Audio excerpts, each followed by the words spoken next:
बिस्मिल्लाहिर्रहमानिर्रहीम। स्टूडेंट्स, आज lecture number 10 है हमारा, फर्स्ट ईयर। चैप्टर है मेजरमेंट्स और टॉपिक है इंडिकेटिंग अनसर्टेनिटीज़। मेरा बेटा, इंडिकेटिंग अनसर्टेनिटीज़ के 5 रूल्स हैं, जिसमें से 2 को हम इस लेक्चर में स्टडी करेंगे और नेक्स्ट 3 रूल्स को हम लोग इंशाल्लाह नेक्स्ट लेक्चर में स्टडी करेंगे। इंडिकेटिंग अनसर्टेनिटीज़ पे जाने से पहले कुछ पुराने टॉपिक के 2-3 फार्मूलाज हैं, उनको रिन्यू करते हैं, उनको समझते हैं, दोबारा से देखते हैं और फिर आगे अपने टॉपिक की तरफ मूव करेंगे। मेरा बेटा, मैंने आपको बताया था कि एब्सोल्यूट अनसर्टेनिटी क्या होती है, लीस्ट काउंट ऑफ इंस्ट्रूमेंट की। किसी भी इंस्ट्रूमेंट का जो लीस्ट काउंट होता है उसी को हम लोग क्या नाम देते हैं, एब्सोल्यूट अनसर्टेनिटी का नाम देते हैं। एक और फार्मूला आपको पढ़ाया था कि percentage uncertainty is equals to least count over measured value multiply by 100। कि लीस्ट काउंट को अगर मैं मेजर्ड वैल्यू से डिवाइड कर दूं और उसको 100 से मल्टीप्लाई कर दूं, तो अब जो मेरे पास अनसर्टेनिटी आएगी उसको हम लोग परसेंटेज अनसर्टेनिटी का नाम देंगे। तो ये 2 फार्मूलाज हमें पता होने चाहिए। तीसरी चीज़ हमें पता होनी चाहिए, मैंने आपको बताया था कि अगर कहीं पे भी आपके पास एक फिगर लिखी है जिसमें एक नंबर यहाँ भी लिखा है और प्लस माइनस के बाद एक और नंबर लिखा हुआ है, तो याद रखें कि प्लस माइनस से पहले वाला नंबर हमेशा मेजर्ड वैल्यू कहलाता है और प्लस माइनस के बाद वाला नंबर हमेशा लीस्ट काउंट या एब्सोल्यूट अनसर्टेनिटी कहलाता है। इसका आइडिया आपको अच्छे से होना चाहिए। क्यों? क्योंकि आगे यही कॉन्सेप्ट हम लोग इस्तेमाल करेंगे। इंडिकेटिंग अनसर्टेनिटीज़ का मेरा बेटा सबसे पहला रूल है एडिशन एंड सब्ट्रैक्शन के। जब भी हम लोग 2 या 2 से ज़्यादा नंबर को ऐड या सब्ट्रैक्ट करते हैं तो उनकी अनसर्टेनिटीज़ के ऊपर किस किस्म से रूल्स अप्लाई होते हैं। तो कहता है कि जब भी एडिशन एंड सब्ट्रैक्शन होती है तो एब्सोल्यूट अनसर्टेनिटीज़ हमेशा मेरा बेटा ऐड हो जाती है। एब्सोल्यूट अनसर्टेनिटी से मुराद प्लस माइनस के बाद वाला जो नंबर है वो हमेशा ऐड होगा, चाहे सब्ट्रैक्शन हो चाहे एडिशन हो। एब्सोल्यूट अनसर्टेनिटीज़ ने हर कंडीशन में ऐड होना है, जो मर्जी हो जाए। एग्जाम्पल है, मेरे पास एक नंबर है a is equals to 4.3 plus minus 0.1 metre, b is equals to 2.3 plus minus 0.02 metre. It means 4.3 a की मेजर्ड वैल्यू और 0.1 a का लीस्ट काउंट, 2.3 b की मेजर्ड वैल्यू और 0.2 b का लीस्ट काउंट। अब इन दोनों को ऐड करते हैं। ऐड करूँगा तो मेजर्ड वैल्यूज ने अकॉर्डिंग टू फॉर्मूला ऐड होना है। तो 4.3 प्लस 2.3 तो आप देखें 6.6 आ जाएगा। अब बात आई एब्सोल्यूट अनसर्टेनिटीज़ की। तो आपको पता है चाहे एडिशन हो चाहे सब्ट्रैक्शन हो, एब्सोल्यूट अनसर्टेनिटीज़ हमेशा ऐड होना है। तो 0.1 प्लस 0.2 तो जवाब क्या आ गया 0.3। तो a प्लस b इक्वल हो जाएगा 6.6 प्लस माइनस 0.3 मीटर के इक्वल हो जाएगा। अब इन्हीं वैल्यूज़ के ऊपर मैं सब्ट्रैक्शन अप्लाई करता हूँ। तो 4.3 माइनस 2.3, क्योंकि मेजर्ड वैल्यू से सब्ट्रैक्ट होना है अकॉर्डिंग टू फॉर्मूला, तो 4.3 माइनस 2.3 जवाब क्या आ जाएगा 2। पर एब्सोल्यूट अनसर्टेनिटीज़ ने यहाँ पे भी क्या होना है, ऐड होना है। तो आप देखेंगे 0.2 प्लस 0.1 जवाब क्या आ जाएगा 0.3। It means a minus b आपकी इक्वल हो जाएगी 2 प्लस माइनस 0.3। तो ये सिंपल सा रूल था कि हमेशा आपकी एब्सोल्यूट अनसर्टेनिटीज़ ऐड होंगी जब भी 2 या 2 से ज़्यादा नंबर ऐड या सब्ट्रैक्ट होंगे। मेरा बेटा, रूल नंबर 2 इम्पॉर्टेंट है और ये आपको पेपर में सॉल्व करने के लिए भी आ रहा होता है, न्यूमेरिकल वैल्यूज़ भी आ रही होती हैं और आपको लॉन्ग क्वेश्चन के फॉर्म में भी आ रहा होता है।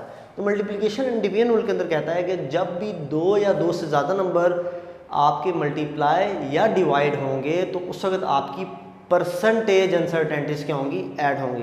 तो यहाँ पे परसेंटेज अनसर्टेनिटीज़ क्या हो रही हैं, ऐड हो रही हैं। एग्जाम्पल में लेता हूँ मेरा बेटा, let voltage is equal to 2.4 plus minus 0.1 volt, I is equal to 1.4 plus minus 0.01 ampere. अब वोल्टेज की 2.4 मेजर्ड वैल्यू है और 0.1 उसका लीस्ट काउंट है। करंट की 1.4 मेजर्ड वैल्यू है और 0.01 उसका लीस्ट काउंट है, एब्सोल्यूट अनसर्टेनिटीज़ है। आपको पता है कि आपका जो फाइनल आंसर होता है, अगर मैंने रेजिस्टेंस निकाली तो उसका फाइनल आंसर क्या होगा, यहाँ पे मैं उसकी मेजर्ड वैल्यू लिखूंगा, यहाँ पे उसकी एब्सोल्यूट अनसर्टेनिटी लिखूंगा। इसका मतलब है कि यहाँ से जब मैं परसेंटेज अनसर्टेनिटीज़ निकाल लूँगा उसको मुझे एब्सोल्यूट अनसर्टेनिटी में कन्वर्ट करना होगा, बिकॉज आपका फाइनल आंसर हमेशा एब्सोल्यूट अनसर्टेनिटी की फॉर्म में होता है, परसेंटेज अनसर्टेनिटी की फॉर्म में नहीं होता। बच्चे क्या करते हैं, परसेंटेज अनसर्टेनिटी तक निकाल के सवाल को छोड़ देते हैं। आपने परसेंटेज अनसर्टेनिटी को फिर एब्सोल्यूट अनसर्टेनिटी में भी कन्वर्ट करना है। इस सवाल को सॉल्व करते हैं मेरा बेटा। v is equals to I R होता है। अगर मैंने r निकालना है तो r is equals to V over I होगी। अगर मैंने r की मेजर्ड वैल्यू निकालनी है तो वोल्टेज की मेजर्ड वैल्यू पुट करूंगा और करंट की मेजर्ड वैल्यू पुट करूंगा। तो 2.4 वोल्ट डिवाइडेड बाय 1.4 एम्पेयर। मेरे बेटा, इसको आप सॉल्व करेंगे तो आपका जवाब आ जाएगा 1.71 ओम्स। अब मेरा बेटा मैंने परसेंटेज अनसर्टेनिटीज निकाल के उनको ऐड करना है, तो पहले मैं परसेंटेज इन वी निकालूंगा, फिर मैं परसेंटेज इन आई निकालूंगा। अब परसेंटेज अनसर्टेनिटी का फॉर्मूला क्या होता है, least count divide by measured value multiply by 100। तो लीस्ट काउंट ऑफ वोल्टेज कितना है 0.1, तो वैल्यू पुट की, आपकी वोल्टेज की मेजर्ड वैल्यू कितनी है 2.4, वैल्यू पुट की, मल्टीप्लाई बाय 100। मेरा बेटा जब इसको सॉल्व करेंगे तो आपका जवाब आ जाएगा 4.1%।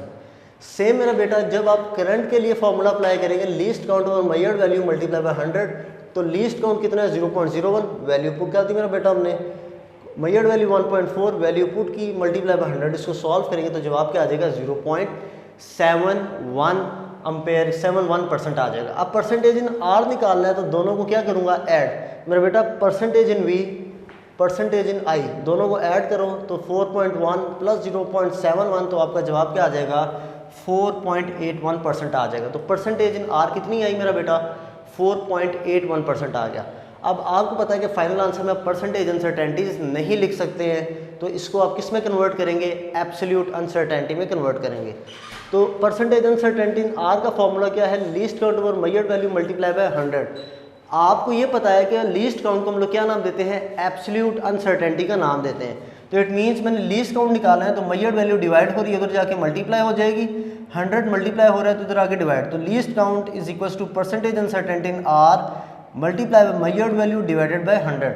तो परसेंटेज अनसर्टेनिटी इन आर हमने कितनी निकाली है बच्चे 4.81%, वैल्यू पुट की, मेजर्ड वैल्यू ऑफ आर कितनी निकाली है 1.71%, 1.71 वो हमने यहाँ पे पुट की, डिवाइडेड बाय 100। मेरा बेटा जब आप इसको सॉल्व करेंगे तो आपका जवाब आएगा 0.082 ओम्स।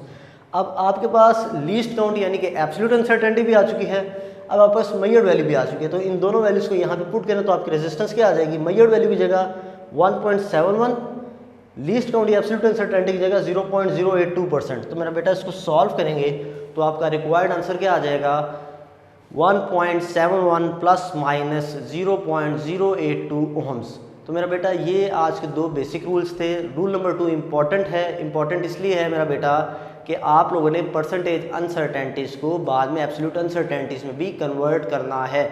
विदाउट कन्वर्जन आपको नंबर पूरे नहीं मिलेंगे, तो इसको आपने ध्यान से देखना है। इसमें किसी बच्चे को कोई मसला हो तो नीचे कमेंट सेक्शन पूछ सकता है। अल्लाह हाफ़िज़।